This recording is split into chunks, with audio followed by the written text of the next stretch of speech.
Graça e paz, Deus abençoe sua vida, sua casa e sua família. Eu sou o pastor Leo Almeida e quero abençoar você com essa palavra.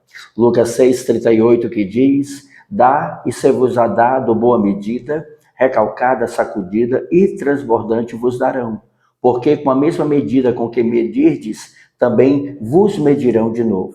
Queridos, o que Jesus está dizendo aqui é algo tão interessante. Vamos compreender. Quando ele diz dai e ser-vos-á dado, o verbo dar aqui no grego carrega a ideia de uma generosidade ativa, mas também voluntária e contínua. Jesus não está apenas falando, querido, de dinheiro, mas, acima de tudo, de uma forma de doação do reino, que precisa ser com misericórdia, com perdão, com graça, com compaixão e cuidado. Lembre-se disso. Então, o princípio espiritual para dar está na reciprocidade divina, ou seja, aquilo que você libera para pessoas, para o mundo, volta para você de uma forma potencializada. Por quê? Porque é por meio da graça, né, e por meio da bondade do Senhor.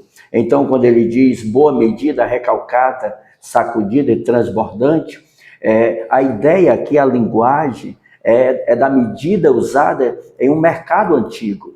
Então, quando ele diz boa medida, ele fala de uma medida justa, sem fraude. Quando ele diz recalcada, ele fala daquela medida que é comprimida para caber mais. E aí ele diz sacudida, né? Sacudida é sacolejada para eliminar espaços vazios. E por último, transbordante. Ou seja, é aquilo que se derrama além do recipiente, é uma abundância, né, transbordar. Então Jesus mostra que Deus, ele responde à generosidade com uma multiplicação superabundante, ou seja, há um retorno divino e sempre numa medida melhor e maior do que a oferta humana. Lembrando que isso não é uma negociação, ok? Vai depender muito da posição do coração, a motivação correta, a intenção correta, sem querer negociar com Deus. Amém? Então, quando ele diz, vos será dada, ou vos darão, querido, a conjugação, né, no plural indicado, né, que Deus usa pessoas. Lembre-se disso. Então, as circunstâncias e até mesmo o inimigo como instrumento, né, para a recompensa do justo. Ou seja, não importa de onde venha, o que importa é que Deus, ele vai cumprir a promessa dele. Louvado seja o nome do Senhor. Quando ele diz vos darão, então Deus vai usar pessoas, situações e circunstâncias de maneira correta, justa e de maneira fiel para honrar e abençoar a sua vida. Quando ele diz com a mesma medida vos medirão, amados, o critério aqui que aplica é aquele que outros, né, volta sobre nós, ou seja, tudo aquilo que é dado aos outros de uma maneira correta, de uma maneira justa, numa medida, né, fiel, mas com a motivação e a intenção correta, lembre-se disso, isso volta para você, ou seja, nós semeamos caráter e vamos colher, né, um ambiente saudável. Nós semeamos graça e vamos colher o favor de Deus. Nós semeamos dureza e vamos colher portas fechadas.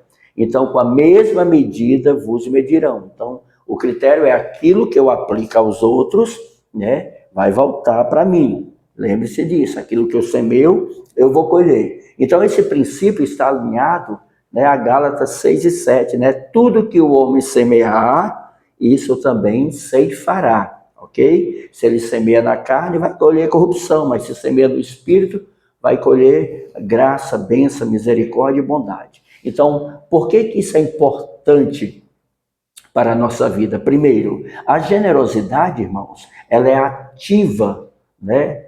E ela abre portas. Então, a generosidade ativa, ela abre portas. Então, quando eu ativo a generosidade e faço isso de todo o coração, querido, no reino espiritual, coisas sobrenaturais acontecem.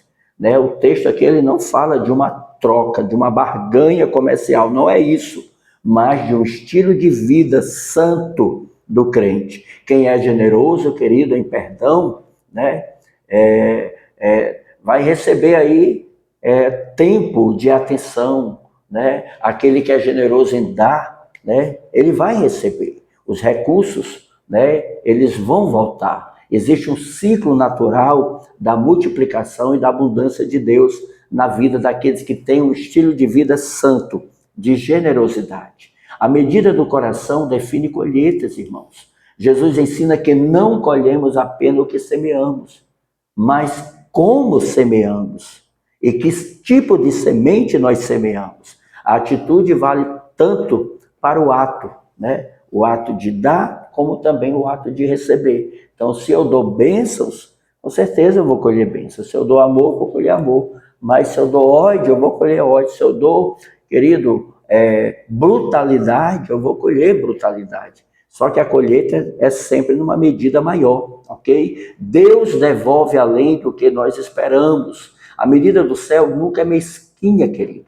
Ele devolve, né, de forma aperfeiçoada, ampliada, multiplicada, né, e abençoado. A mão fechada fecha o futuro. Meu Deus, a falta de generosidade não apenas impede de dar, mas impede de receber, né? Lá em Atos 20, 35, né, o Senhor nos ensina que coisa melhor é dar do que receber. Né? Então, tem gente que só quer receber.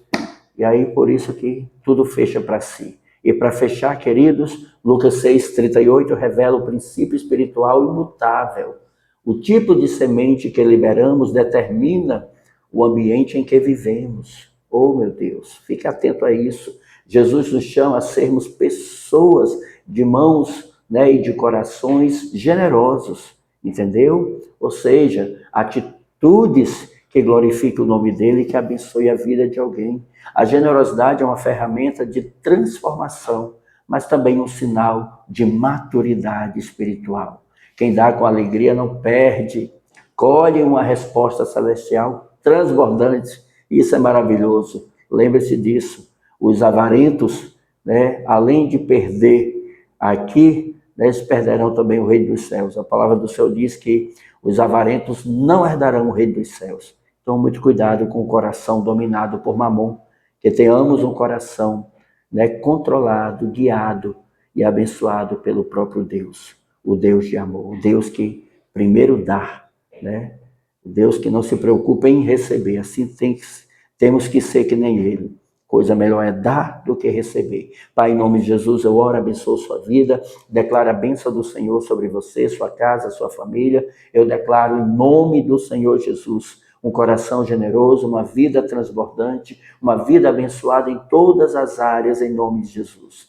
Que o Senhor visite as suas necessidades, supra, que o Senhor visite as suas finanças e multiplique de forma que seja para a glória do nome dEle. Que o Senhor te abençoe em nome de Jesus. E não se esqueça, há um Deus nos céus olhando para você, há um Deus nos céus preocupado com você e há um Deus nos céus que ama você. Deus te abençoe, compartilhe com quem você ama, deixa aí o seu comentário e abençoe a vida de alguém com essa palavra. Um abraço e a paz.